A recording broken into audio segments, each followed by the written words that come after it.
This story is titled, Let My Deadbeat Brother and His Pregnant Wife Stay. Now She Wants Me to Leave My Own Home. Hey everyone! If you're enjoying these stories and want to support the channel, don't forget to hit that subscribe button. It helps me bring you even more awesome content like this. Now let's start the video. OP starts by saying, 5 years ago, my mom passed away and left me the family home. It's a cozy 3-bedroom house in a good neighborhood.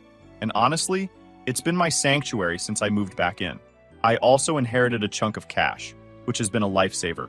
I didn't have to worry about a mortgage, and I was able to do some renovations to make the place feel like my own. It's the house I grew up in, so there's a lot of sentimental value too. I wish I could say that life was perfect after that, but things got messy pretty fast, mainly because of my half-brother Blake. Blake and I share the same dad, but we're very different people. He's the type who can't keep a job for more than a few months, always has some excuse for why things don't work out, and hops from one girlfriend to another like it's a hobby. He's been like this for as long as I can remember. Our dad passed away a couple of years before Mom, and Blake used that as another reason to let his life spiral. He'd call me up every now and then with some new sob story about how life was unfair, and I'd always try to be supportive because, well, he's family. Things took a turn about a year and a half ago. Blake got evicted from his apartment because he wasn't paying rent. He called me in a panic, saying he had nowhere to go and needed help. At first, I was hesitant. I knew how Blake operated. He'd take advantage of my kindness if I let him. But then he hit me with the guilt trip. You're all I've got left. If Mom were still here, she'd want you to help me. That one stung because he wasn't wrong. Mom always tried to keep us close, even when Blake was being a screw-up. So, I caved. I told him he could stay with me for a little while until he got back on his feet. Big mistake. Blake moved in with just a couple of bags and immediately made himself at home. At first, it wasn't too bad. He was on his best behavior, probably because he didn't want to get kicked out. He even helped out around the house a bit, which shocked me. But as the weeks turned into months, the cracks started to show. Blake's temporary stay turned into a permanent arrangement. He wasn't paying rent, wasn't helping with bills, and wasn't even trying to find a job. Every time I brought it up, he'd have some excuse. I'm looking, but no one's hiring right now. Or, I just need a little more time to get my head straight. Meanwhile, he was spending most of his days watching TV, playing video games, or hanging out with his friends. I should have kicked him out right then and there, but I didn't. I kept telling myself that he'd get it together eventually. Plus, I felt guilty about the idea of throwing my only family out on the street. Then Blake got himself a new girlfriend, Jenna. I didn't think much of it at first because, honestly, Blake always had a new girlfriend. But this one was different. She stuck around longer than the others, and before I knew it, she was practically living at my house too. She was over all the time, eating my food, using my utilities, and acting like she owned the place. It was irritating, but I didn't say anything because I didn't want to start a fight. Things escalated when Jenna got pregnant. Blake called me one night, sounding panicked, and told me the news. I wasn't sure how to react. On one hand, I was happy for him because maybe this would be the kick he needed to grow up. On the other hand, I was worried because Blake could barely take care of himself, let alone a baby. When Blake told me he and Jenna were getting married, I didn't know what to say. It felt rushed. They'd only been together for a few months, and Blake hadn't exactly been the poster child for stable relationships. But he insisted that it was the right thing to do for the baby. I didn't argue because honestly, it wasn't my business. If he thought marrying Jenna would make things better, who was I to say otherwise? The ceremony was small and quick. Just a courthouse thing with a couple of friends as witnesses. I wasn't even invited, which stung a little, but I didn't let it show. Blake and Jenna showed up at the house later that day, grinning like they'd just won the lottery. Blake asked if Jenna could move in permanently now that they were married. He said it would be better for the baby, and they'd need the extra room for all the stuff that comes with having a kid. At first, I hesitated. My house wasn't exactly cramped, but adding another person, especially a pregnant one, was going to change things. Plus, Jenna had already been rubbing me the wrong way. She wasn't outright rude back then, but there was this air about her, like she thought she was better than me. Still, Blake was family, and I didn't want to be the bad guy who refused to help. So I said yes. That was mistake number 2. Jenna officially moved in a few days later, and from day one, things started to shift. She acted like she owned the place. She'd leave her stuff all over the living room, rearrange things in the kitchen, and complain about the way I kept the house. She even made a snarky comment about my furniture, saying it was a bit outdated. At first, I tried to brush it off. I figured she was just settling in and maybe feeling a little out of place. But her attitude only got worse. She started making demands, like asking me to cook dinner for her and Blake, or run errands for her because she was too tired. I was already letting them live in my house rent-free, and now I was expected to be their personal chef and delivery service? The worst part was how she treated me. Jenna had this way of talking down to me, like I was some kid who didn't know how to run a household.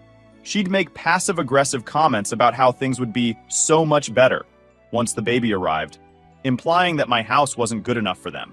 Blake, of course, didn't see a problem. Whenever I brought it up, he'd shrug and say, "She's pregnant, man. Cut her some slack." That excuse was starting to wear thin. Then came the big announcement. One evening, Jenna sat me down like she was about to have a serious conversation. I thought she was going to apologize for how she'd been acting, or maybe talk about their plans for moving out once the baby arrived. But no, she had something else in mind.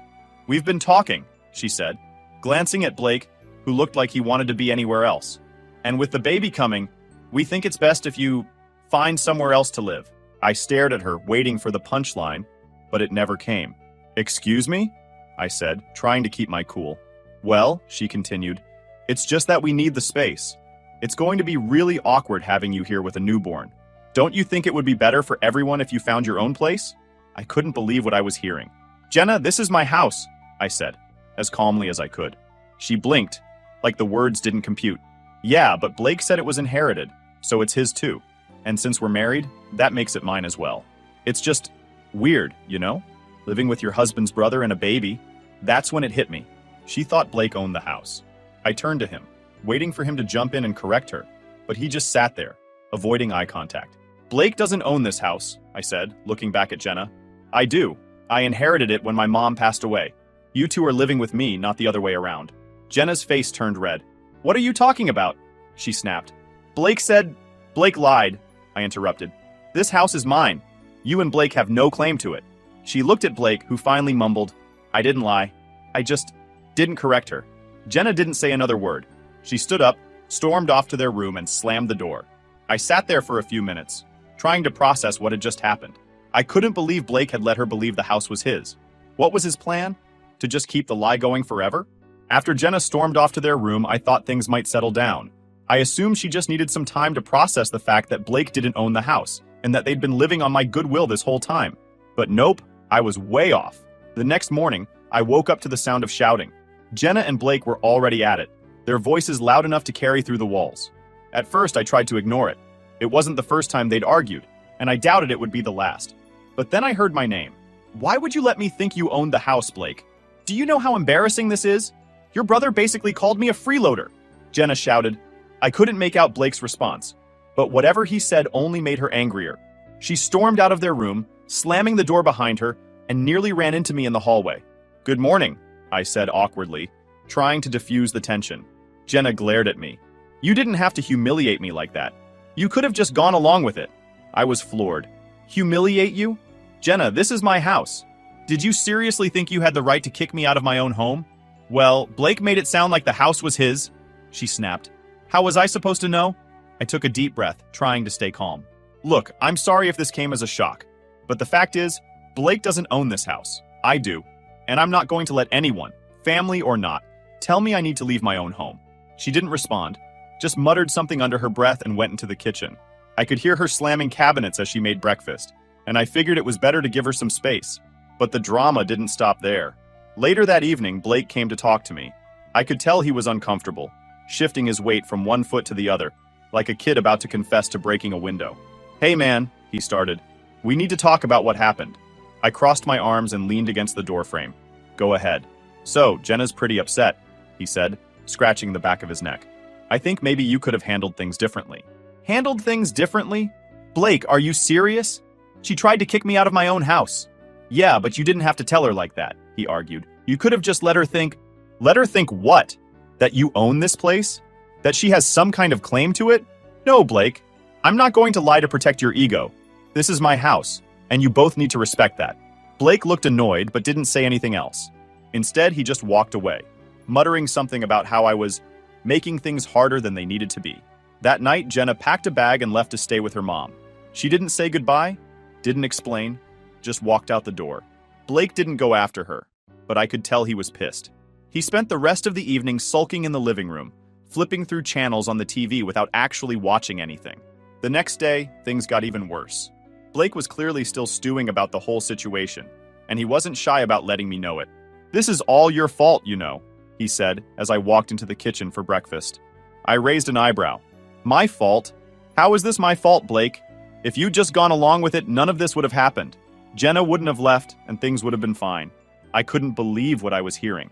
"Blake, you let your wife think you owned this house? You lied to her? And now you're mad at me for telling her the truth? That's on you, not me." Blake rolled his eyes. "You're so selfish, man. You don't care about anyone but yourself." That was the last straw for me. Selfish?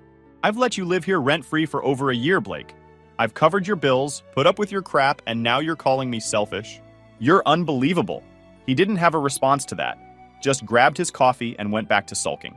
I thought maybe the fight with Jenna would be the wake-up call Blake needed, but instead, he doubled down. A couple of days later, he came to me with a new argument. "I've been living here for over a year," he said, crossing his arms like he was about to lay down the law. "That gives me some rights, you know." I stared at him, trying to process what he was saying. "Rights? Blake, what are you talking about?" "Legally, you can't just kick me out," he said smugly. "I've been here long enough that I'm considered a tenant, even if I'm not paying rent. You can't make me leave." I couldn't believe the audacity. "So, let me get this straight. You've been freeloading in my house for over a year, and now you think you have the right to stay here against my will?" He shrugged. "I'm just saying, you might want to think twice before trying to throw me out." That was the moment I realized just how far gone Blake was. He wasn't going to leave on his own, and he clearly didn't appreciate everything I'd done for him. If he wanted to play this game, fine. I'd play it too, but on my terms. After Blake's little "I have rights" speech, I realized this wasn't going to resolve itself peacefully. He was digging his heels in, and I was done letting him walk all over me. I started researching tenant laws and found out that he was technically right. Since he'd been living there for over a year, I couldn't just tell him to leave. I had to go through the proper legal channels to evict him. It felt ridiculous.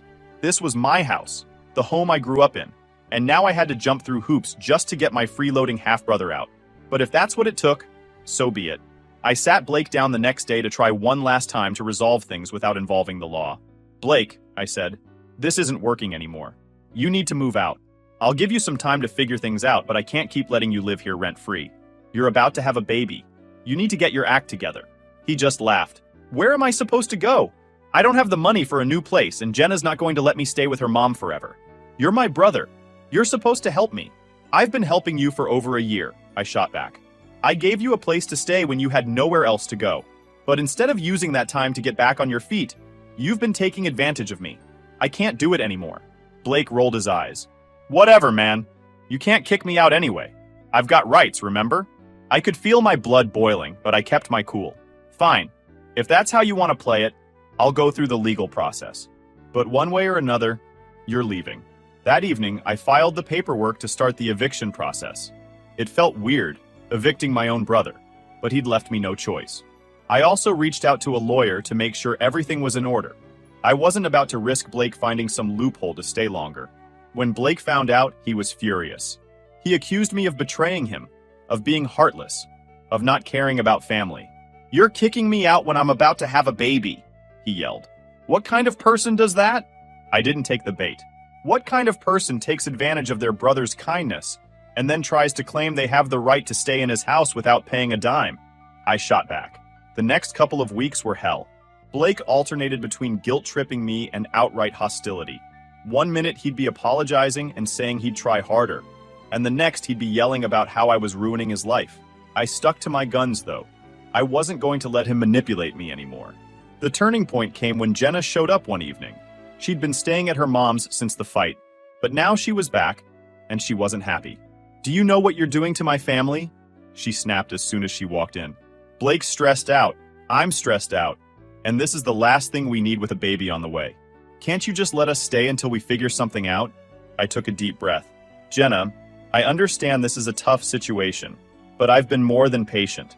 I've given you both plenty of time to get your lives together, and instead of doing that, you've both been taking advantage of me. I can't keep supporting you at my own expense." "Taking advantage of you?" she scoffed. "We're family. That's what family does. They help each other. Family doesn't lie and act entitled to something that isn't theirs," I said firmly. "This is my house and I've made my decision. You have 2 weeks to figure things out. Jenna didn't have a response to that. She just shook her head, grabbed some of her stuff, and left again. Blake, of course, was furious when he found out about the 2-week notice. "You're really doing this?" he yelled. "You're really throwing me and my pregnant wife out on the street?" "You had over a year to get your life together, Blake," I said. "This isn't my fault. It's yours.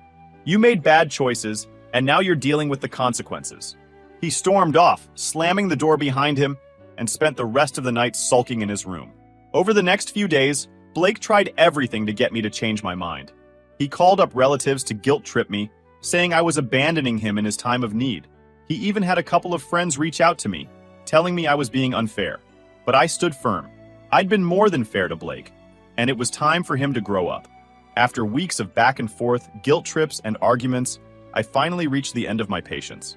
Blake had made it clear that he wasn't planning on leaving willingly, and I wasn't about to let him bully me into backing down. So, I did what I had to do. I handed him a formal legal notice. It wasn't an easy decision. Evicting your own brother feels wrong on so many levels, but Blake had forced my hand.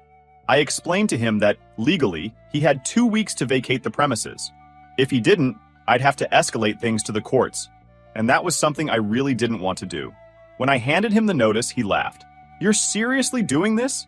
You're kicking out your own brother?" "Yes, Blake," I said firmly. "I've given you plenty of chances to turn things around, and you've done nothing but take advantage of me. This is my home, and I've worked hard to take care of it.